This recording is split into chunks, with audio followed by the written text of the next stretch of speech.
So, 2018 is over and 2019 is well underway. Whenever a new year starts, it's commonplace to look back at the good times and the bad, the awesome and the awful. When it comes to Minecraft, 2018 was a pretty awesome year. The community got bigger, the game made massive strides, and a lot of fun was to be had. Whether you were exploring the new features of 1.13 or just surviving the night, 2018 made Minecraft a whole lot more interesting. As it goes with video games, it's really easy to talk bad on developers. Sometimes you feel like they don't understand you, you feel like what you love is being torn down, and you want better treatment for what you've put so much time into. And starting off 2019, I've been fairly critical of some of Mojang's choices, and it might even seem like I'm somehow against them, which just isn't true. Honestly, I'd argue that Mojang did a lot of good this year, and I think the vast majority of the videos that I've released this year will show that. While Mojang definitely is not exempt from criticism, I believe that their missteps were quite minor in comparison to the enormous leaps and bounds that they made. And for that reason, in this video, we're going to talk about the positives. So let's look back and see just how far we've really come. As far as updates go, Minecraft has had a ton of them. Usually, there are three categories that these updates can fall into: the good, the meh, and the ugly. Good updates for a while were far and few between. Meh updates were band-aids that were a mixed bag, and they added a lot of them, but in the wrong areas. Updates like 1.12 added more vibrancy and more color, but really shouldn't have been their own update.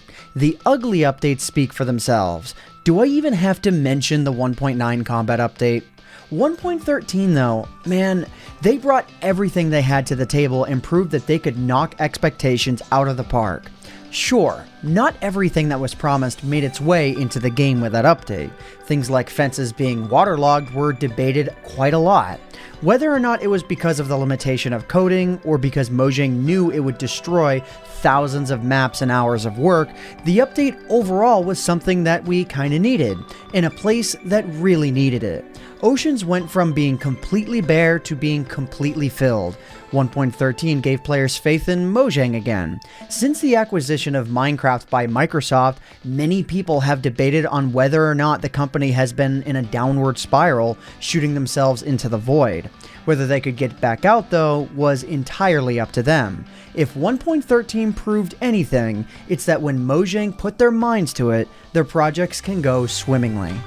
As we get closer and closer to the release of Minecraft 1.14, we keep finding ourselves getting more and more surprised on the weekly by the snapshots. As where snapshots used to be, here's what we've announced, take a look, you know what to expect, 1.14 is clearly an outlier in this regard. With all of the new crafting blocks, things like the lectern's redstone functionality, as well as the composter, we've been seeing massive progression in Mojang's secrecy. And honestly, it's kinda nice. You know how whenever you wanted to be surprised for that new superhero movie, you stayed away from the trailers, but because you were so interested, you watched one anyways, and whenever you got to the movie was kind of spoiled because they put major plot points in the trailer? Well, this time, Mojang didn't do that. With 1.13, they quite literally did exactly that. They made a trailer, showed you what you could expect, and a few months later, you got exactly what you were told. 1.14, on the other hand, pulled a marvel. They showed you a trailer, led you in a certain direction, and then bam, made you look. 1.14 is actually a crafting update. It was nice. Just when you think you've opened up all the presents under the Christmas tree, you get told, hey, there's a few more. It kept us on our toes. Now, next up, because this one genuinely matters to me, Minecraft 1.14 has made some recent strides again. A little while back, I made a video talking about how garbage the performance of certain things were in the Minecraft 1.14 snapshots, and while teleporting is still up in the air a little bit, in other areas, things have been getting a lot better. The developers over at Mojang have genuinely been taking this update seriously, overhauling massive parts of Minecraft, adding in entire entirely new systems to create structures, and more has got to take a lot. That needs to be applauded. Minecraft Java Edition is spaghetti code. Anybody who's ever played around with it can tell you that. One wrong move and it leaves the performance all knotted up. There's an old joke about coding. Take a bug and fix it, and 4 more of them appear. Fix those 4 and you get 9 more bugs. By the time you've fixed them all, another bug. When a game is as big as Minecraft, well, it's probably never ending. And while we're on the subject of Minecraft 1.14, let's talk about 1.14. Honestly, things have been pretty great so far. While I don't know that it'll be better than 1.13, I think it has an actual shot of standing up next to it. So much has been added. While it's definitely not perfect, it's got some very redeeming qualities. Things like the absolutely crazy looking villager overhangs need tweaking, and items like the composter need some correction. However, what we actually have in the villages, villagers, and more is really nice. The pillagers, the crafting blocks, the crossbows, pandas, bamboo forests, campfires, and everything else in between, it really goes together like a puzzle. With how they've been pushing things out, I wouldn't be too shocked if there's more to this update, and if there still is, I'm certainly not complaining about getting some new features. Mojang, keep it coming. And now, this is more so for Mojang personally with what they have done. One of the best things that Mojang have done this year is listen. Like, seriously, if a player has an opinion, Mojang tends to listen to it. They're really giving people a chance. Keeping a line of communication open via the feedback website, the company employees' Twitters, and more, if there was ever a time that you could get in contact with Mojang, now would be the time. Aubrey Norris, Helen Angel, and Tanner Pearson are great examples of this. They communicate, which is actually pretty rare in the development scene.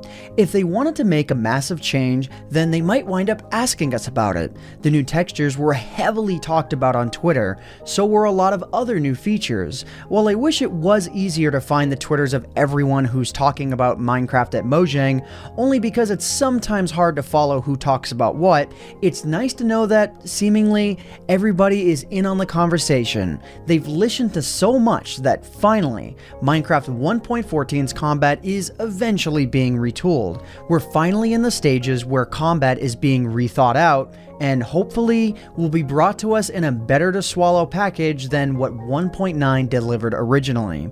If all goes well, this time, Mojang will listen to the community. As far as Minecraft Bedrock Edition goes, while it still does have some critical bugs that I personally would like to see fixed, Mojang has done a ton for this version of the game this year. While it's a little bit of a shame that the Java Edition likely won't be getting a modding API due to Forge being a superior option, Bedrock Scripting API is seeming to get a lot of attention right now. Tommaso Keki, a developer at Mojang, a few weeks ago showed that he made a working emulator play Pokemon Red in Minecraft Bedrock Edition. Compare that to the 357,000 command blocks it took to do it in Minecraft Java Edition. Bedrock Edition has also made strides in letting players play cross-platform. Crossplay has never been bigger than it is right now, and amazingly, Minecraft was at the forefront alongside games like Fortnite and others in promoting crossplay. It just makes sense. Minecraft has also always been about the community, and the Minecraft community certainly knows how to band together. And if you doubted for a second that the Minecraft community couldn't pull together to do anything more than just play with friends, something else we've all pulled together to do was charity work. Knowing or knowingly, if you've placed coral or bamboo at one point in time during an event Minecraft was holding, you probably helped a charity out. Placing coral and bamboo, the Minecraft community collectively raised $200,000 for coral reef preservation and the pandas, so there's that too. But what do you think? Do you think that Mojang has done good for Minecraft in the past year? What else did they do that we didn't talk about in this video? Let me know in the comments section down below. But other than that, that just about does it for me for now. If you guys enjoyed this video, please consider leaving a like on it, because it would really help out myself and Michaelmcchill, who co-wrote and edited this video, the channel, and the video quite a lot. But anyways guys, I hope you all enjoyed. My name is AntVenom, and I bid you all farewell. Thanks so much for watching.